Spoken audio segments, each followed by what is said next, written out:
Hi, I'm Rick Latham. In this video, we'll cover the concepts found in my book, Advanced Funk Studies.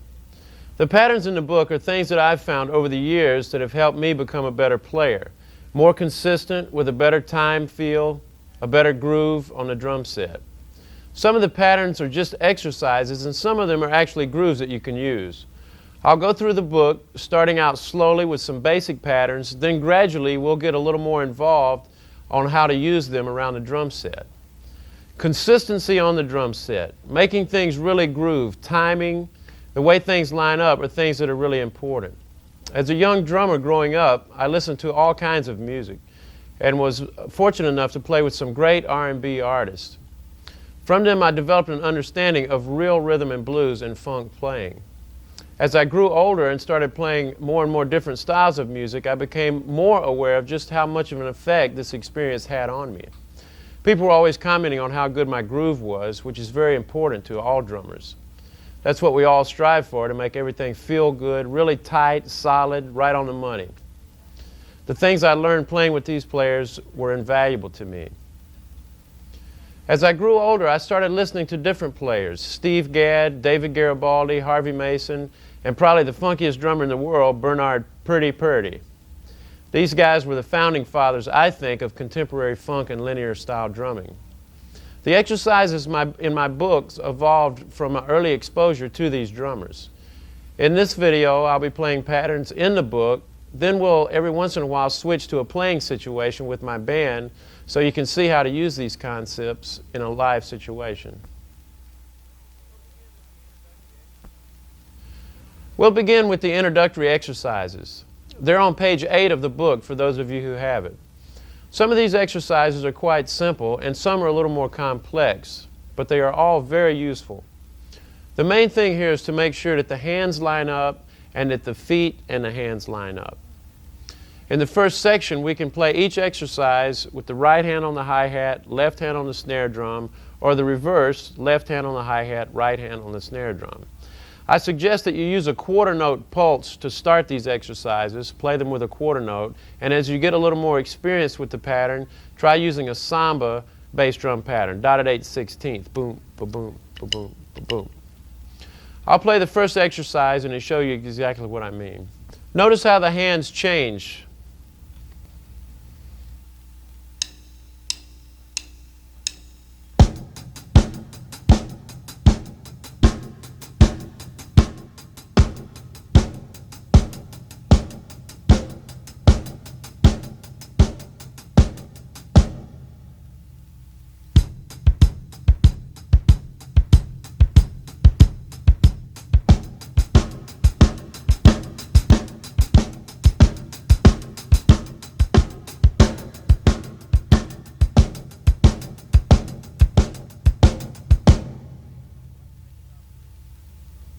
I'd like to say one thing about playing the hi-hat. You can play different accented and unaccented strokes, of course, but I find that you get a little more solid, a thicker sound using the shoulder of the stick. So I'll mostly play with this area of the stick, the shoulder of the stick. It's a very simple thing, but I want to state it up front because you'll notice throughout the exercises that I'll use different parts of the stick. This is very important, and I'll talk about it again as we go through the patterns. Now I'll demonstrate some more patterns.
After you get more familiar with the patterns, you should use the samba dotted 8/16 bass drum pattern.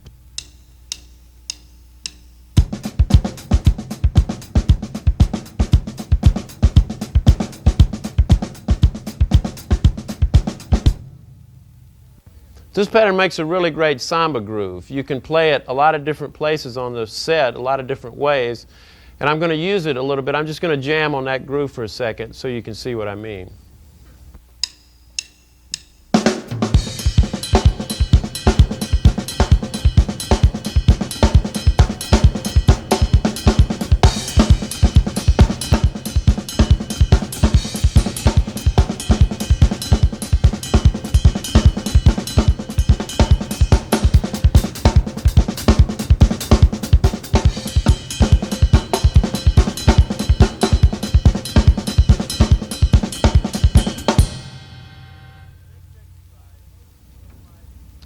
The next exercise utilizes the doubles. For those of you who aren't familiar with this notation, the slash through a stem indicates that you double that stroke. When I say double, I really mean double, not a bounce. This is a very important point. The first exercise is basically a paradiddle, but we're doubling the first stroke.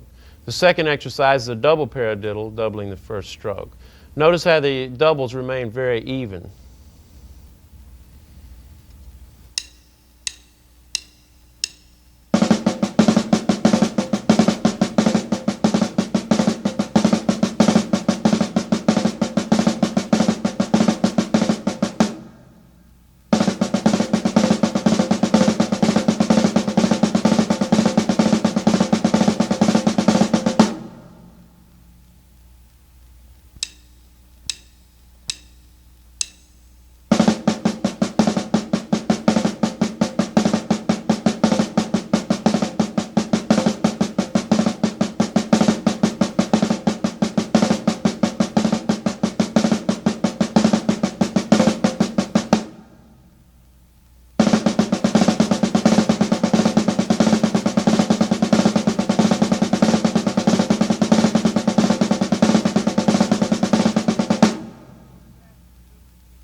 As you go faster, remember to keep the doubles very open and keep them very clean. This will be very useful.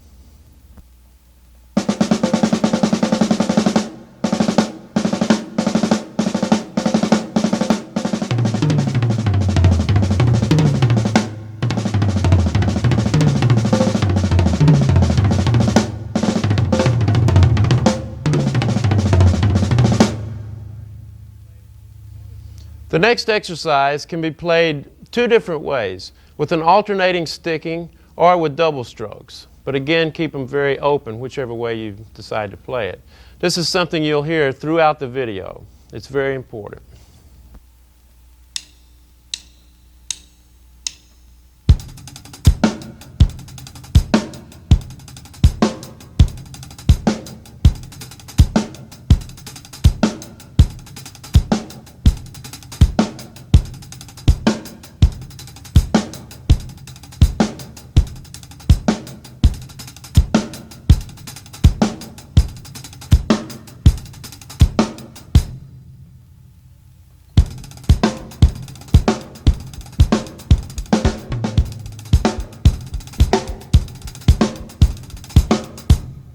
The next four exercises use doubles in a little different manner. You're playing triplets now, doubling the left or the right.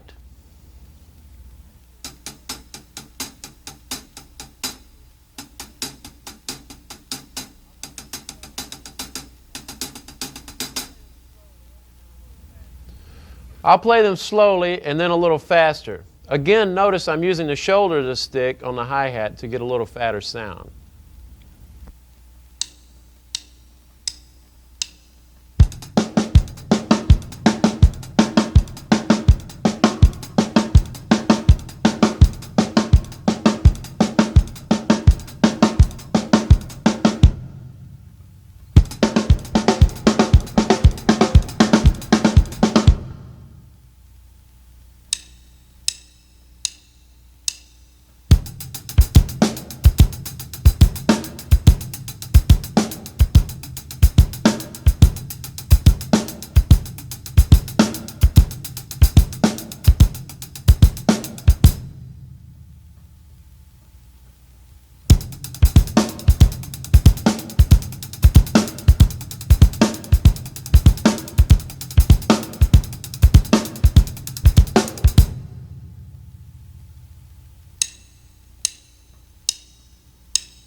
The next section deals with fixed hi-hat patterns, where the hi-hat plays quarter notes, eighth notes, the and of the beat, and 16th notes on the and of the beat. 1 E and 2 E and 3 E and 4 E and The hi-hat patterns stay the same while the snare drum accents change.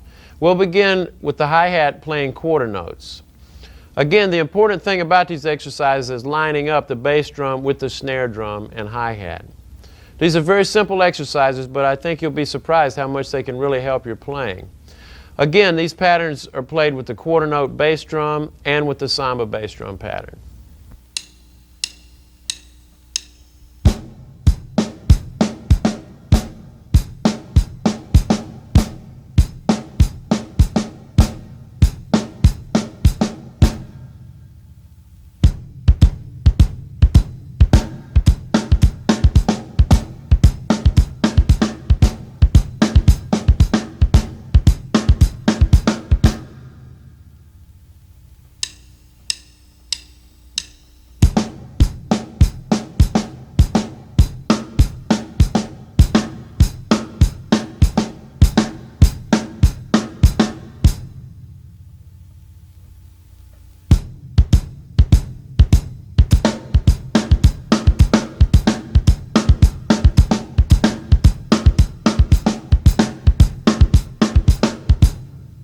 Again, the alignment is very important.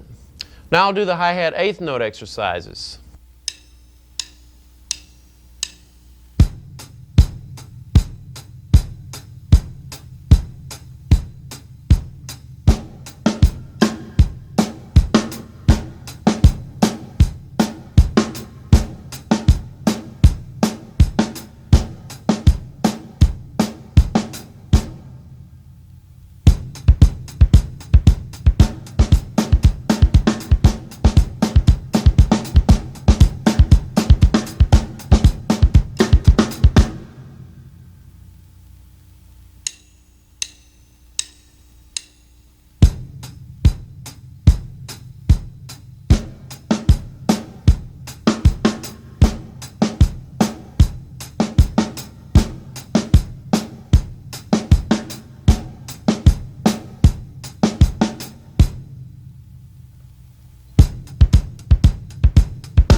Now the hi-hat offbeat exercises.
These patterns sound very simple, but don't be fooled because the simple stuff sometimes is the most effective. And I'll show you how to use these a little bit later.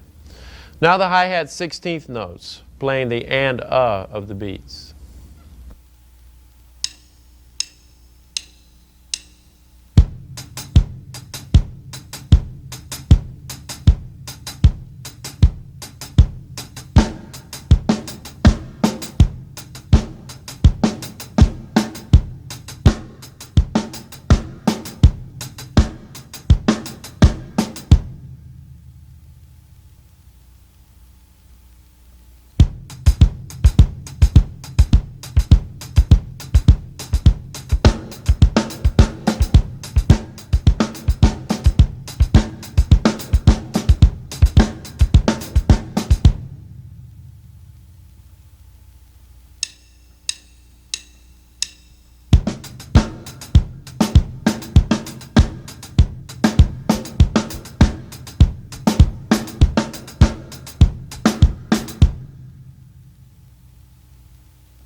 Next are the hi-hat openings. In these patterns, it's very important to notice that as I close the hi-hat with the foot, I'm also striking it with the stick. If I'm playing an open, notice that I'm shifting the weight of my foot from the heel to the toe.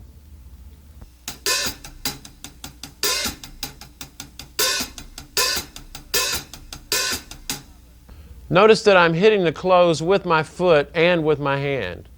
This is the problem and the reason for these exercises. It's very important that the close hit happens exactly at the same time as the foot closing of the hi-hat.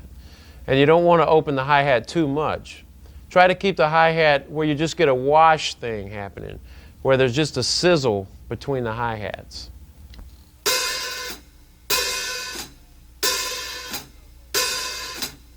Notice that eighth note openings last an entire length of the eighth note count. Don't cheat the opening and don't close them early. The tendency is to close them early and it obscures the figure. It sounds sloppy, so make sure they line up. If it's an eighth note, make sure it lasts for an eighth count. If it's a 16th, make sure it's a 16th. Here's an example of some eighth note and 16th note openings.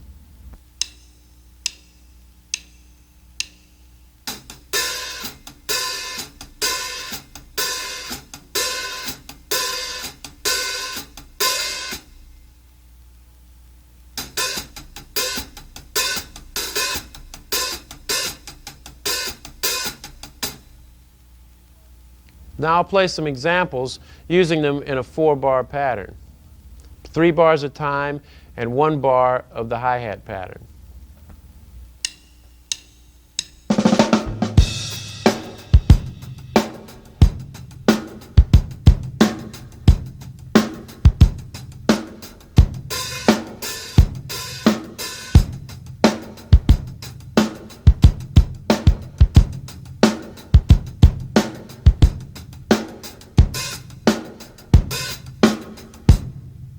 Now I'll do a few of the fixed hi-hat patterns in 4-bar phrases.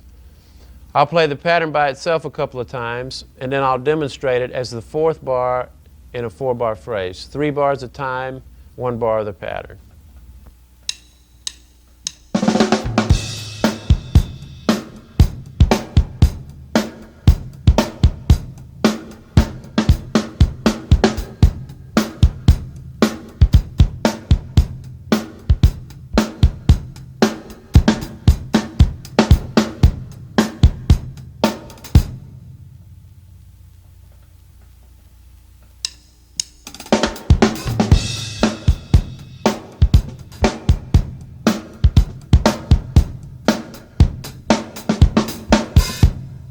So you can see how these sound different from the normal basic rock groove. It kind of breaks it up a little bit. They're just putting the hi-hat and snare drum on different parts of the beat. They start off very simple and they get more and more complex as we move through the book. For an even more challenging exercise, try going back and playing the hi-hat quarter note exercises with the left hand playing quarter notes on the snare drum and the right hand playing quarter notes on the hi-hat as written, and play the snare drum part with the bass drum. I'll demonstrate this.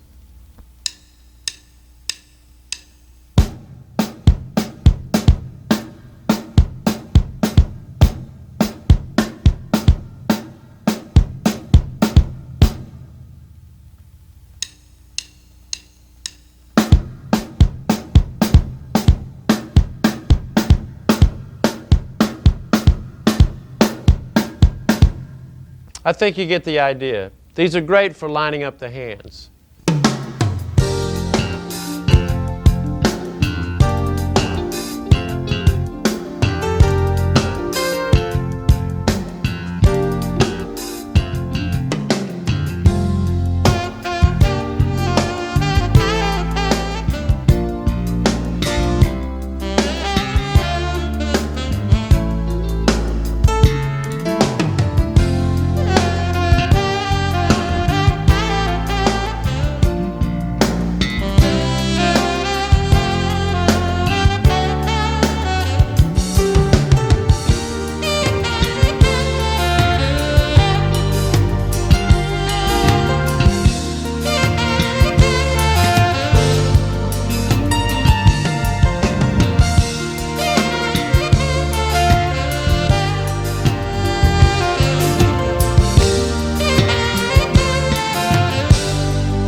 Next are the combination patterns. These patterns are made up of combinations of the patterns we've just covered.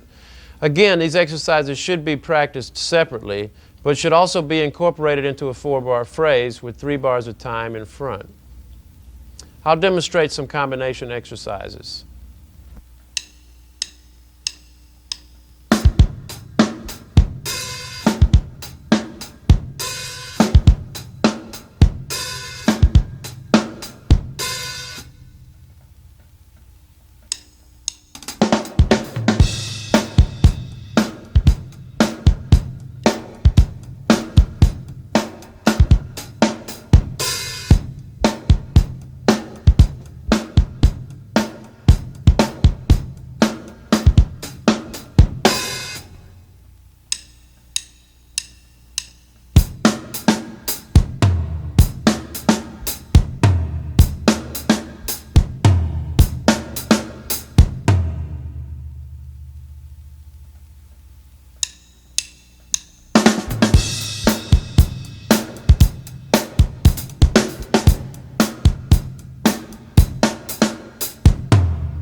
You can see that these start making a little more sense when used in a musical context.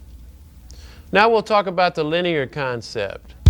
The linear concept is where nothing is actually hitting at the same time, like in your basic rock grooves where a lot of times things hit together, the right hand with the right foot or the left hand with the right hand. You're still playing 16th note groupings, but each one of the 16th notes is placed on a different surface of the set. It gives a really nice feeling. It makes things really move along, a nice loping feeling. I'll play a few exercises of this linear idea.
Next, we'll get into some fill patterns. Each one of these patterns has its own special purpose. Again, timing is very important, as well as the relationship between the hands and the bass drum.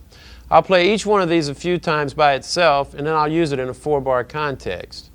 In the first exercise, it's important to keep the flams very open.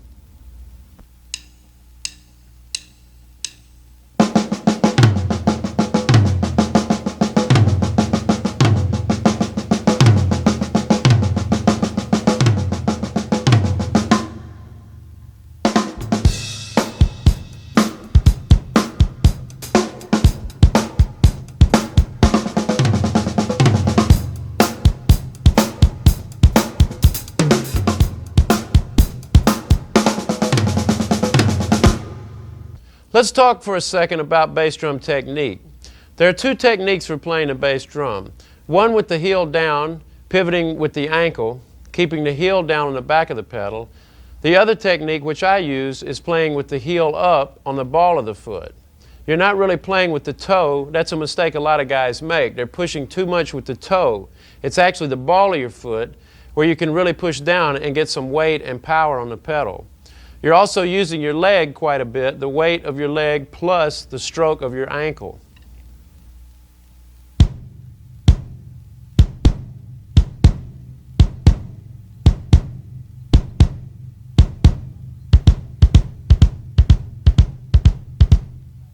I'm sure a lot of you have heard some stories about several famous drummers such as Buddy Rich, Steve Gadd, and Louis Bellson that also studied dance. I, as a child, also took tap dancing lessons. I'm not telling everybody to go out and study tap, but I think it's a great thing that I got from that, the motion in my foot. I use kind of a reverse shuffle pattern. By shuffle pattern, I'm speaking of the tap shuffle, where one is a glance and then a tap. The initial stroke is with the ankle and the follow-through is with the leg. I'm not actually moving on the pedal, but the weight distribution is the same. It's light, then heavy. Now I'll play an exercise and show you what I mean.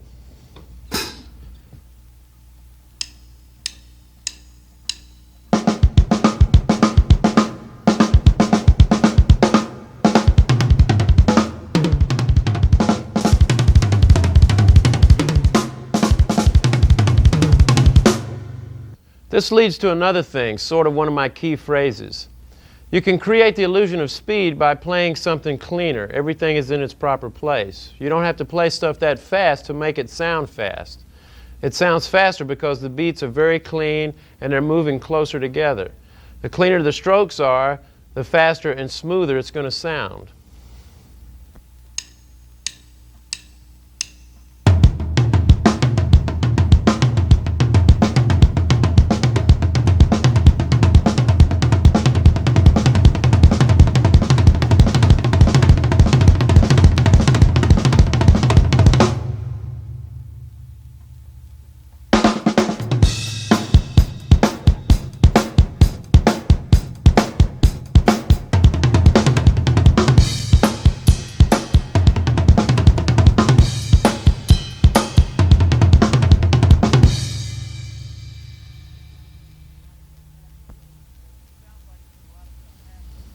It sounds like there's a lot of stuff happening, but it's just basic 16th notes. Notice that when my hands move around the set, they stay on the same plane. They're staying flat and not moving like this around the set, but like this. It's very important that your grip be together to be able to execute these exercises. The next exercise is another exercise using doubles, but we're using them on the tom-toms. They're more difficult to play on the tom-toms than they are on the snare drum, so you have to learn to really adjust to the different surfaces you're playing. Another key phrase. Notice that you have to really pull the doubles out of the toms. I'll play the exercise a couple of times on the snare drum, then I'll play it on the floor tom.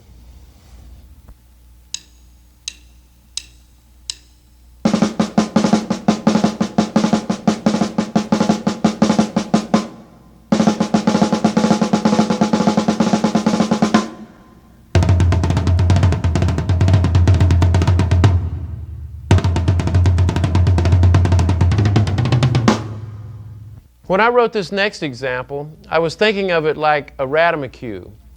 But as the years went by and I tried to explain it to people, I found that it was a little easier to think of it as 6 equal strokes, like a sextuplet.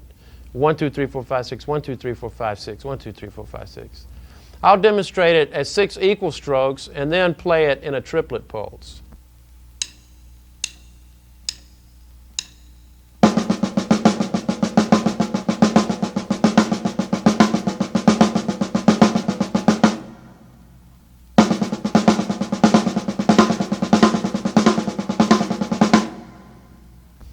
This also works great playing this pattern around the tom-toms.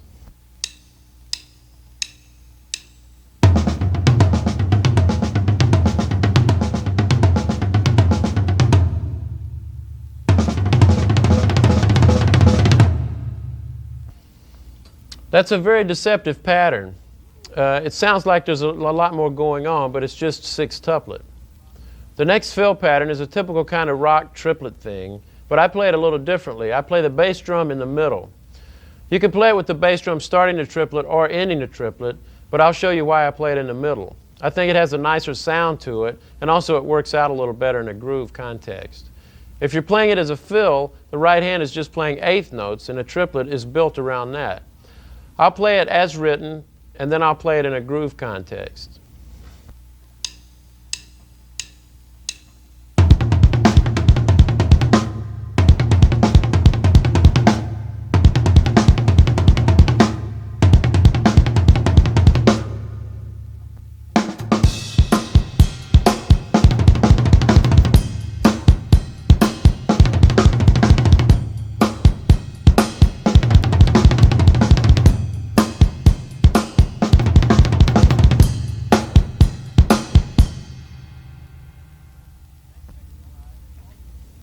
The next exercise also uses doubles.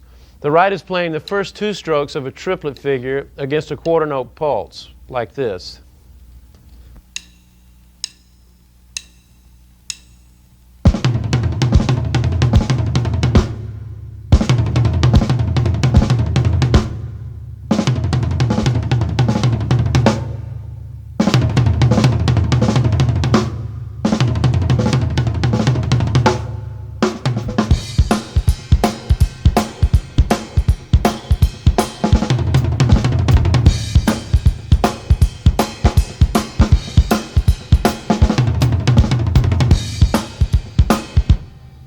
You can also use this in a jazz or swing context.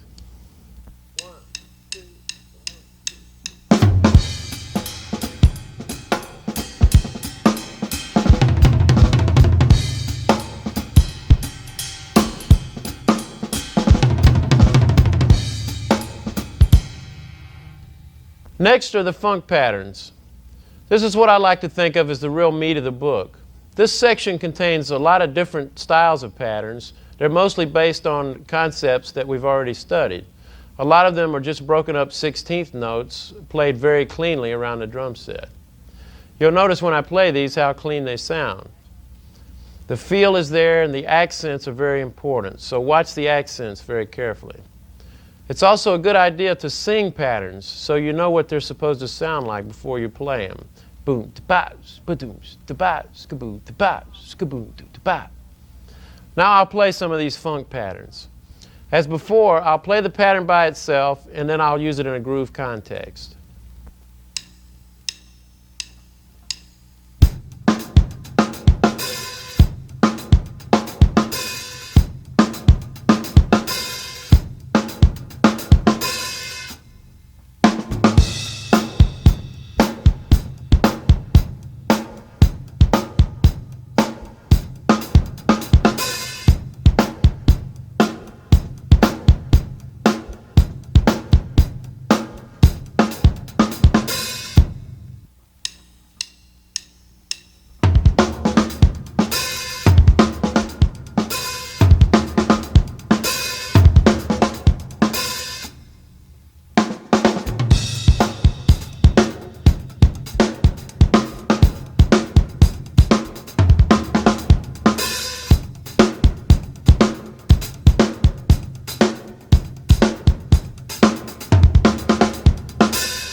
In the next two exercises, notice the tricky sticking between the ride cymbal, hi-hat, and snare drum.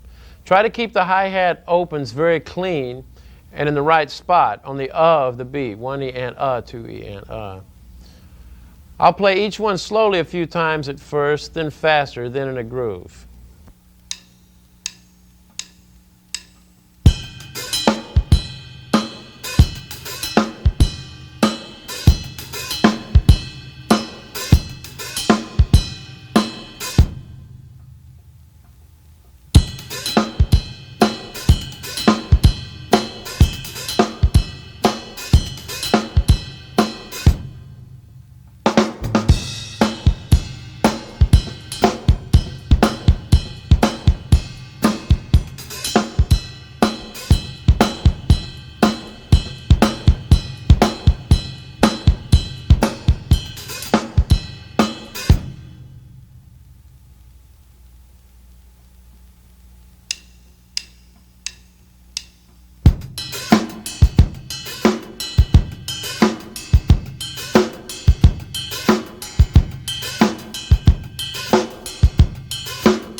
This last pattern is a very special pattern for me. I use it quite a bit.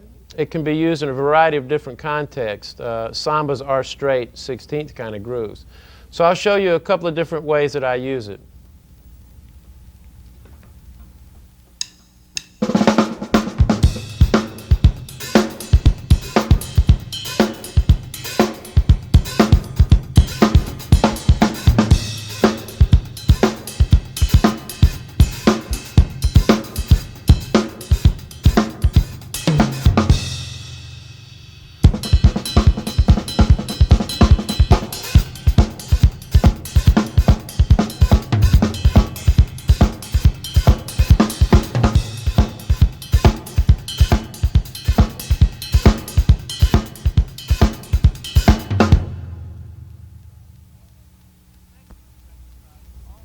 This next group of exercises all have the 16th note triplet followed by 2 16th notes.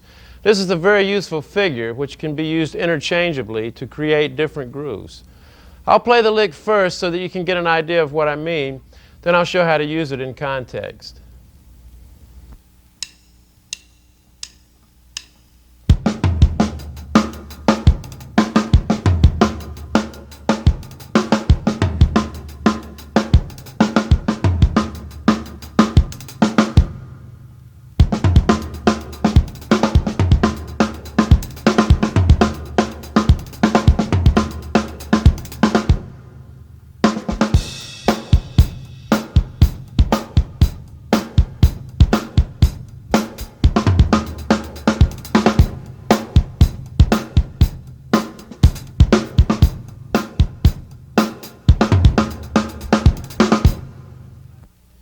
Next is an exercise that incorporates the cowbell. The combination of the cowbell and the ghost notes playing on the snare drum and the hi-hat can create some really interesting effects. Notice that the right hand is moving around the set again between the floor tom, snare drum, and cowbell.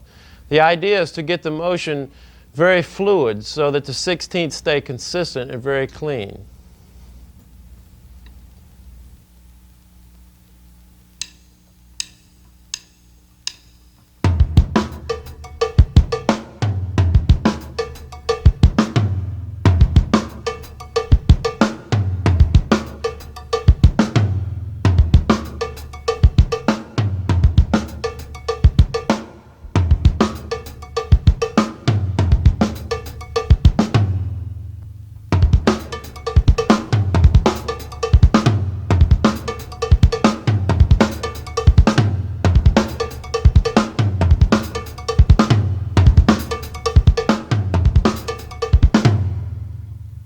Here's another one of my favorite cowbell patterns that I use quite a bit. It's based on a simple Mozambique pattern, which is similar to the pattern Steve Gadd used on Late in the Evening. I'll demonstrate this pattern for you.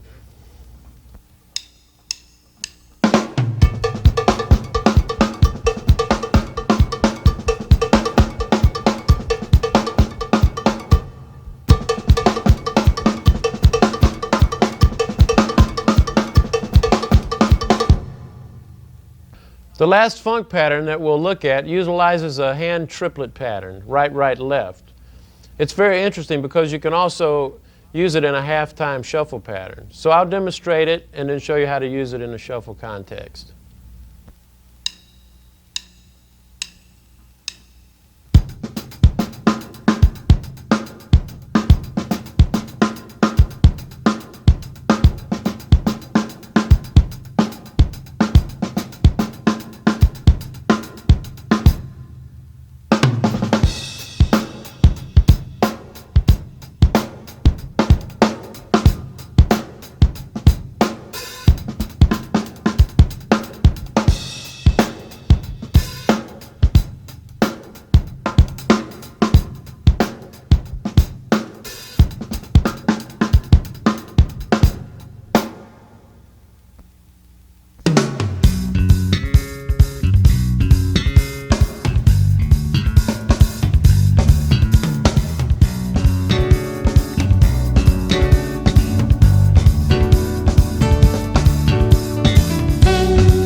This next section consists of transcriptions of some of my favorite recorded performances.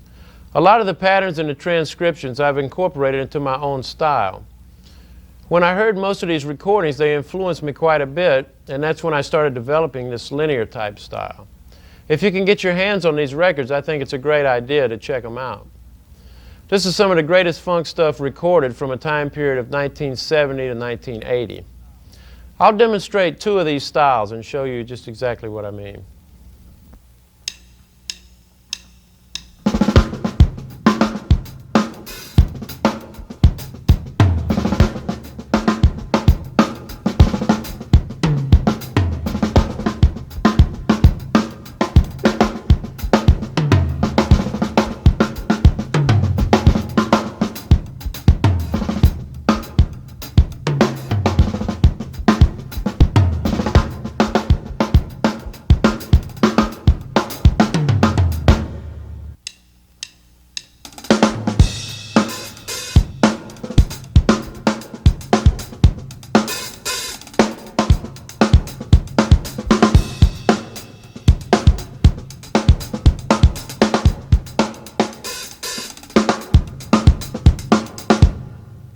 Next are the solo exercises. Each one of these solos is based on a different time feel. Make sure to follow the metronome markings and pay close attention to the stickings and accents. I'll show you a few bars of each one, give you an idea.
I hope that you've enjoyed the video, and I hope you get some useful things out of it.